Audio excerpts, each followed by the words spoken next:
गजा मुआहदे के पहले मरहले की अहम शर्त तकरीबन पूरी हो चुकी है, जिसके बाद गजा मुआहदे के दूसरे मरहले की शुरुआत कब होगी सवाल किए जाने लगे हैं। गजा मुआहदे के दूसरे मरहले का आगाज कब होगा, इस तरह के सवाल किए जा रहे हैं।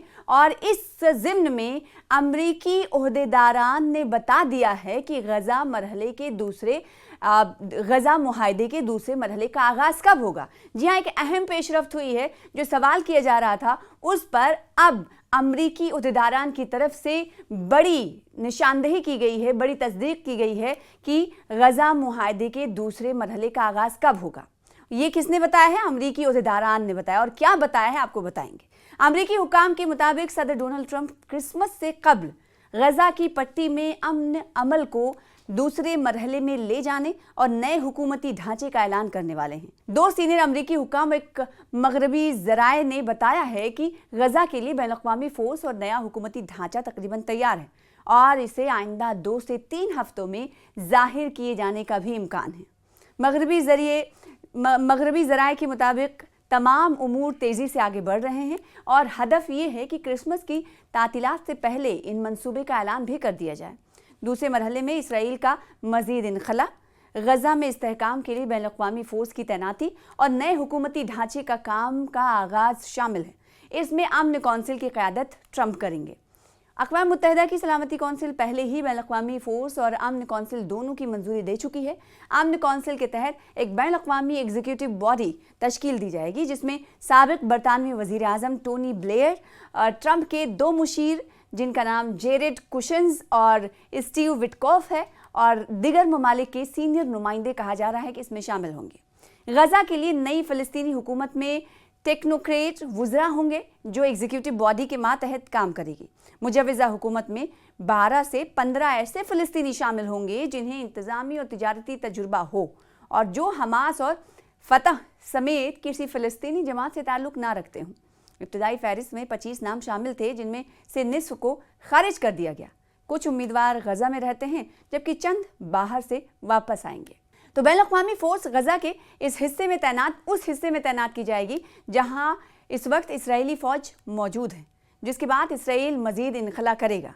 अमरीकी हुकाम के मुताबिक अमरीका, कतर, मिस्र और तुर्की हमास के साथ एक ऐसे मुआहदे पर बात कर रहे हैं जिसके तहत हमास गजा की हुक्मरानी छोड़ देगी और बतदरीज अपना असलहा रख देगी, यानी हथियार डाल देगी। मगरबी ज़राए के मुताबिक कतर और मिस्र इस बारे में पुरुम्मीद भी हैं, मगर इसराइली वज़ीर आज़म बिन्यामिन नेतन्याहू शकूक व शुबहात रखते हैं। अगरचे वो इस अमल को मौका देने में आमादा हैं। उनके मुताबिक फार्मूला ये है। फार्मूला क्या है उस पर नज़र डाल लेते हैं। इसराइली फ़ौज गजा से बाहर हो, हमास इक़्तिदार से बाहर हो। अहम सवाल ये है कि क्या हमास वाकई अपने हथियार डाल देगा, हथियार रख कर नई हुकूमत को इख्तियार संभालने देगा? ये बड़ा सवाल है। इस बारे में फ़ैसला आइंदा हफ्तों में वाज़े हो जाएगा, तस्वीर साफ हो जाएगी। मुआहदे के पहले मरहले की अहम शर्त क्या थी, इस पर भी नज़र डाल लेते हैं। मुआहदे के पहले मरहले की अहम शर्त ये थी कि हमास की जानिब से तमाम जिंदा, हलाक यरगमालियों की हवालगी कर दी जाए। तकरीबन मुकम्मल हो चुकी है। अब आप यरगमालियों के हवाले से आपने देखा होगा कि इसराइल और हमास के दरमियान कितने दौर की बैठक होते होते रह गई, लेकिन जब डोनाल्ड ट्रंप की तरफ से ये तजावीज़ पेश की गई तो उस पर पहला जो मरहला है, कहा यह जा रहा है कि तकरीबन मुकम्मल की ओर है, मुकम्मल हो चुका है। और दूसरे मुआहदे की शुरुआत कब होगी, उसका आगाज़ कब होगा, इसको लेकर सवाल हो रहे हैं। इससे पहले जो अभी तक का आपको इस रिपोर्ट के ज़रिए हम जानकारी दे रहे थे, उसी से जुड़ी हुई तमाम जानकारियाँ थीं। अब सवाल ये उठता है कि पहला मरहला किस हद तक मुकम्मल हो। जैसे हमने कहा कि आखिरी पड़ाव पर है पहले मुआहदे का मरहला आखिरी पड़ाव तक पहुंच चुका है। तो दूसरे मुआहदे के मरहले की शुरुआत कब होगी, कब, इसको लेकर सवाल किया जा रहा है। जैसे कि हमने आपको बताया, तो पहला जो मुआहदा था वो यही कहता था कि हमास की जानिब से तमाम जिंदा और हलाक यरगमाली यानी हॉस्टेजेस की हवालगी इसराइल को करना है।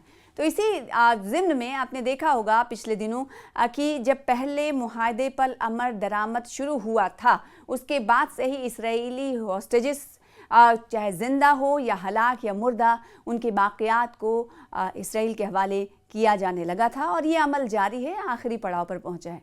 اب جو دوسرا معاہدہ ہے اس پر پوری دنیا کی نظریں ٹکی ہوئی ہیں، کیونکہ دوسرے معاہدے میں یہ بھی شامل ہے کہ حماس جو ہتھیار لیس ہو جائے، ہتھیار ڈال دے، تو کیا حماس اس پر آمادہ ہوگا یا نہیں، اور اگر ہوگا تو کس حد تک ہوگا؟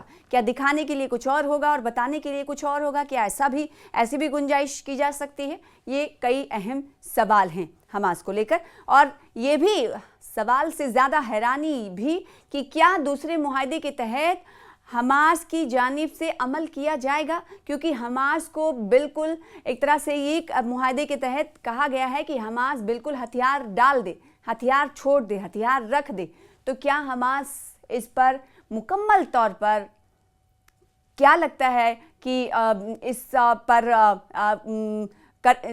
تو پھر کیا لگتا ہے کہ حماس اس معاہدے کی شق پر عمل کرے گا؟ یہ بڑا سوال ہے، اور بڑا سوال کے ساتھ ساتھ حیرانی بھی کہ حماس کے سامنے جب یہ معاہدہ رکھا گیا تو اس وقت یہ کہا گیا تھا کہ حماس اس معاہدے کی تکمیل تک نہیں پہنچ پائے گا، کیونکہ حماس کے ایک سینئر عہدیدار کی طرف سے یہ کہا گیا تھا کہ ایسا تو کبھی ممکن ہی نہیں ہو سکتا کہ حماس اپنے ہتھیار ڈال دے۔